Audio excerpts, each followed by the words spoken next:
All right, let's get into the news. This will be the news for Saturday, 16th of May. We have, to begin with, Ubisoft prepares for rebound with 5 AAA titles. So Ubisoft did have a pretty lackluster last year, but it sounds like they're trying to ramp up. Like they've been working on quite a few AAA titles. I mean, we can also already see just down here, it's like, I think this article will cover it. But there's one, like, I mean, we already know of Valhalla, we know of, there's Tom Clancy coming. I don't know what else. I think there might be a new Far Cry in development. But yeah, they've already got stuff in development, so looks like they're going to try and wow everyone. I'm not really an Ubisoft fan myself, so you might know titles that I don't, but yeah, I expect them to be all next gen as well. So them probably the delay with all the consoles probably affected them as well. Alright, so this one you probably may have seen on my channel. I did a little let's watch of the trailer for this game, and it was Paper Mario, the Origami King. It was a fun little trailer. I really liked this. It sort of was out of left field, like no one knew this was coming. But what's even crazier about it is that it will be coming on July 17th. That's very soon for an announcement for Nintendo for one of their games, especially one that's like probably will sell quite well, I would imagine.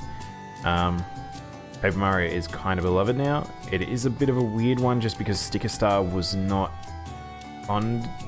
Not a lot of people were fond of that game. The changes were just weird. So with the combat reveal, I don't know. It's ring-based battle system, and it still seems to be Mario by himself. So I really hope that the combat is good, because that's what held back Sticker Star super hard. And yeah, I don't know. Guess we'll see. I really am hopeful for that game. It looks really nice.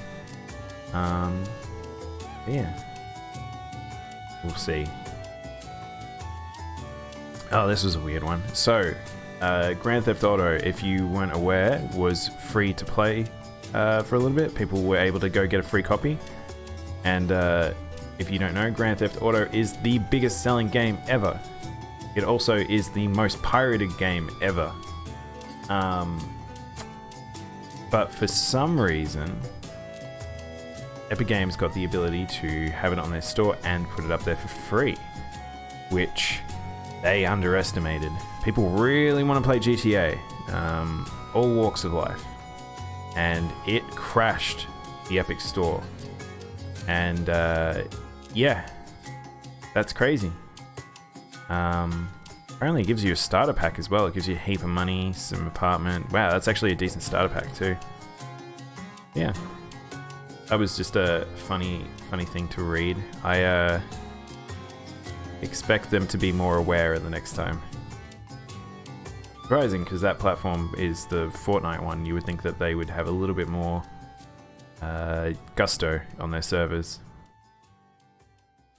Different servers though. Twitch unveils a new safety advisory council. So this is just a nice thing for people who are streamers and be aware of, that seems like they're going to be attempting to protect more people that are being discriminated against, being attacked, all that stuff. Yeah, like I think this is just a good thing. I think this is what you want to hear for a company of that size, to make sure that they are managing staff and content and people that are watching the content and all that sort of stuff. I think it's just good. But always just how they implement this stuff will be interesting. But yeah, nice to read. Ninjala, the new Nintendo game made by Gung Ho, will be having their physical release in July 22nd. but only in Japan, which is surprising. So I don't know if that's going to happen, like how far off the world release will be, but yeah. You also get some freebies, it looks like. So if you're excited for that, check that out. Humble Bundle. I always say it wrong. Humble Bundle Games are publishing. They're rebranding their publishing division, and it's going to be called Humble Games. I think this is just a good idea because Humble Bundle Games was just sort of an awkward thing. I really think this is a good idea for them, but really it doesn't change too much. It might change some internal structure stuff and how you get connections with them and stuff, but yeah, that's good. Looks like they're really taking it seriously, and it's nice to have another platform.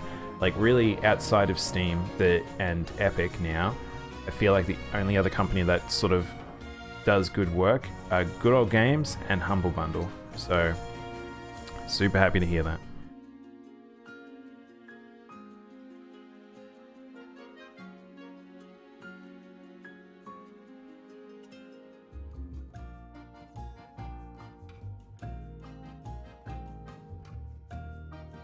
Excuse me, I had to sneeze. Okay, so we actually did a let's play, or let's watch rather, of Ghost of Tsushima, the gameplay reveal, and holy heck. So I already kind of expected this game to be considered like equivalency of next gen for this generation. They really knocked it out of the park in terms of visuals, and I cannot get over how good this game looks. It surprised me just in terms of it is a open world game. I was really not quite expecting that so much. I thought it was going to be more story, narrative, progressive, but now we know kind of the shape of what this game is going to be and how it's going to play. And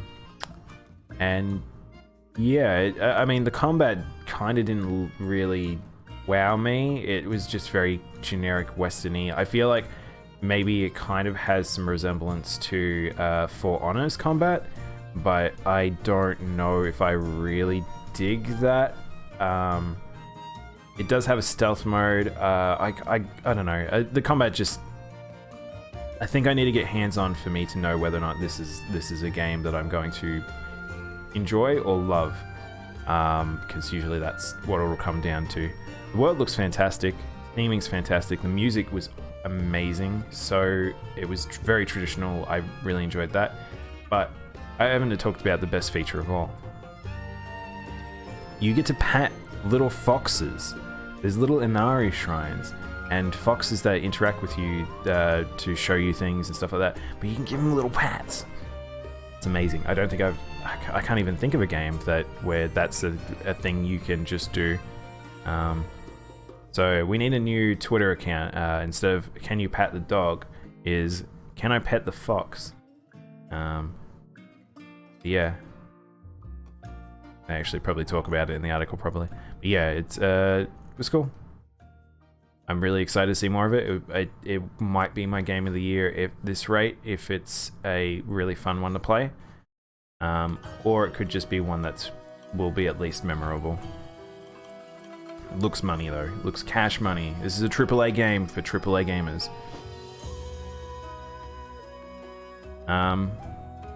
Alright, next one. I actually don't know if this one actually got announced and revealed, but I saw this rumor in multiple places and it makes sense. I couldn't find whether or not it got confirmed or not. Don't think it has, but I love Pikmin. I loved Pikmin 3. But it was only on the Wii U. And that's a little sad because that was a console that was very limited in terms of its, I guess, people who checked it out. And what can you do? If a console doesn't sell well, the software, it's sort of hidden away. But I think Nintendo's doing a good job where they're slowly, over time, during the Switch's lifecycle, bringing out games that were on it, and we've already seen quite a few. There's some really good ideas, ones like Mario Kart and stuff like this. This helps Nintendo because it means they don't have to rush production on particular games. Like Pikmin 4 is apparently in development, from rumors also. But the fact is that they could release this game, and then that buys them a bit more time before another Pikmin necessarily needs to come out. Because a lot of people will get their first chance to play Pikmin if they never played the older ones, because they're quite old now, or it will be the first chance to play this particular one because they didn't have a Wii U. So yeah, I think Nintendo doing this is just a good idea. So hopefully this does come about. I do like this game. I probably do like Pikmin 1 and 2 a lot more, just because I didn't really like the structure of the story in this game. But yeah, Pikmin's a fun game. If you haven't played them, go check them out.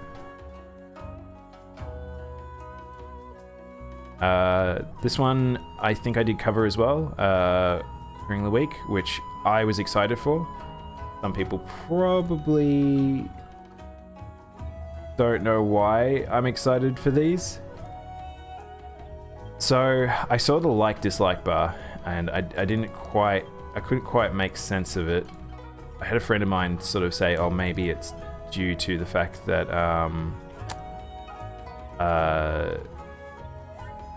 it was due to the fact that people are upset with the online features and how minor it is for how much you pay and blah blah blah. I don't mind Nintendo having an online fee. It's very cheap, and you get access to this thing, which is much better than buying the eShop emulated games. I think that was ridiculous. I don't know how Nintendo ever justified that. I don't know how Sony justifies it in some of their cases as well. But I do really like seeing these titles come over for free. I think just having a free library of games is an amazing way to sell a console, and not a bad way to get people to pay for online also. But the reason why I was really happy about this is it had two games that I was excited to play. Well, actually, I guess Rygar as well. So Rygar is a really weird Japanese game. If you haven't played it, it's super weird. That is the American box art, which is terrible. But Wild Guns is a very cool game. Very fun to play with friends. So good co-op game. And then Puzzle Depon. Now Panel Depon, sorry. There's Puzzle Depon came out, I think, first. And that's a gameplay style that I really like, which is the bubbles, you shoot them up and you collect multiple of them, and then they explode and you can get chains and stuff. But this is, if you ever played Pokemon Puzzle League or Tetris Attack, this is the original. This is Panel Depon. It never came to the West, and it looks like they're not. I think there's one other game that was on the eShop amongst this collection that didn't get translated as well, but we got that one, and now we're getting this one, and I'm just happy because I've played this on emulator before, but I've never gotten to play it just raw. And it will probably have online functionality now, so I get to play this with friends, and I love this because I really like Tetris Attack, and heck, I cannot wait to for this to come out. The only thing was it comes out on May 20th, which is only a few days away, but I kind of feel like these things don't need a little build up. It's not, they don't need to go like coming soon. Just announce it the day it comes out. People will want to play it as soon as it comes out. You don't need to do a pre-announcement, I feel like, for something like this. Yeah. All right. Evo. So Evo's quite weird at the moment because of the fact that they're not going to have a physical tournament. It did get cancelled. However, they are going to do online tournaments. But they announced some open tournaments for just anyone.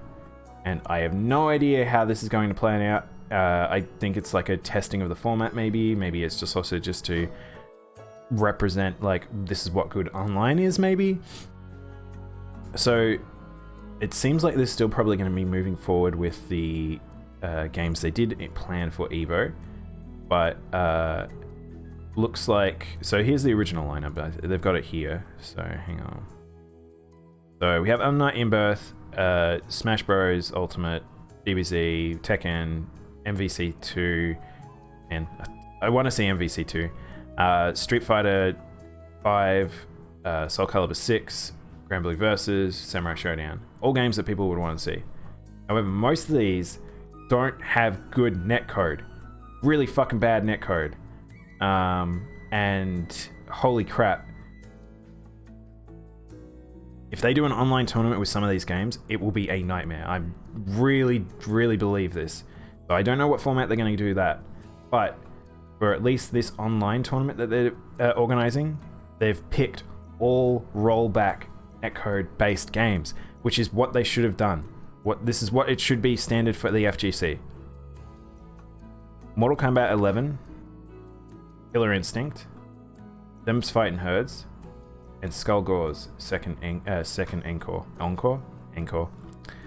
Now, Them's Fightin' Herds only just got a release properly. I'm excited for people to be really jump in and play that. That's a good game, even though it is stylized by like My Little Pony. Skullgirls, always amazing, always super fun. Killer Instinct, fuck yeah. I really like watching Killer Instinct tournaments. I am hyped to see, like, I won't use that word very often, but I really, really am hyped to see this game return and have some veterans come back and stuff like that. Mortal Kombat, whatever. I'm not really a big NRS fan, but at least it has a good netcode. So, yeah. It was an interesting announcement, and it's, if you want to get into the free lobbies of that, go compete. If you think you're good, go compete. Don't know how well it's going to go global, but we'll see. Guilty Gear Strive. So, moving on from fighting news to more fighting news. Strive is delayed till 2021. So they're saying because of COVID-19 stuff, fine, that's everyone else is probably doing it. But one big boon in a weird way for this is perhaps they can use this to their advantage. If they can crunch in a very particular way, they might be able to save this game. Because I think this game is in danger of being a very bad Guilty Gear. I don't know what the hell they're doing in the dev cycle. They're chucking out so many old ideas and just throwing in really half-baked new ones. This game needs to get cooked seriously for it to come out well and sell well, because Guilty Gear has eyes on it. People want to play the new Guilty Gear. Exard did so well. I don't know what they're doing, but hopefully maybe this could help them in a weird way, but we'll see. Oh, this is, yeah, more COVID news. Have to have it every single time. Nintendo warns of delays due to remote working for Nintendo. Really, it's the same as everyone else. There's probably going to be, all AAA companies are probably going to be impacted by this because of the fact that they are needing people in the office for some things. Like, you just can't avoid it in some cases. Like, a lot of things can be done from home. But the bigger the team, the more awkward it'll become. Like, it'll be, and they haven't had time to adjust. Like, this isn't, you can't just switch over to working from home and it just be clean, especially for companies that they don't have IT infrastructure and stuff like that in terms of doing work outside of the office. So, just to be expected. I imagine it'll probably only really not impact this year, but probably next year, the first half and a bit. So, might expect to slow next year for all AAA companies, or just gaming in general. Back to the FGC. Capcom Pro Tour Online is going to kick off. We have it's going to start June 6th. So, if you're interested in seeing some pro players, go check that out. I haven't watched Capcom Cup in a while. I haven't really enjoyed Street Fighter 5, so we'll see. Hey Armin, how you doing? Just finishing up the news. I'm good. I'm a little snotty today, so hopefully I don't sound like it.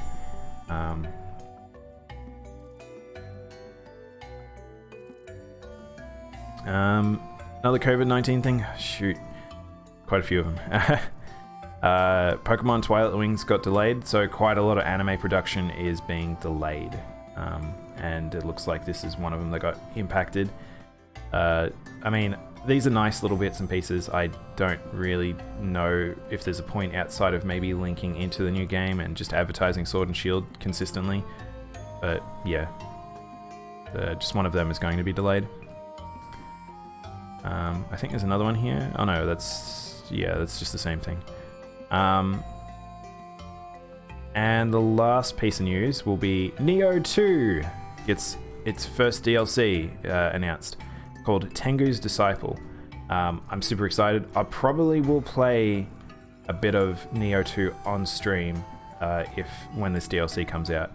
I really loved the base game, and I love Neo 1. I do suggest if you're a Souls fan or a Diablo fan, check out these games. They're super fun. Alright. Also, it's coming July 30th. That's pretty soon. And that'll be all the news for today. With the summer of games, we're probably going to see quite a bit of news come out. Just a little bit over time, which is pretty good. I'm looking forward to it. Hey Alex, how you doing? Good yourself? Yeah, I kind of am excited to have this sort of little bits and pieces. I like I said, I like Evo's styling. Oh, thanks for follow, man. I think the stylings of having Evo's news all just as a big dump at once, I really like that. I really like those press conferences and all that sort of stuff for me, but I don't know how effective it is for the industry. Everyone doesn't necessarily get time to shine, but I think this method of like the summer of games and everyone doing their own little press conferences, maybe it'll space it out a bit more. Everyone might get a bit more time. So really this year could break the mold. Like we could see just the industry change from here on out, and I think that could be an interesting prospect. But yeah, that's all the news for today.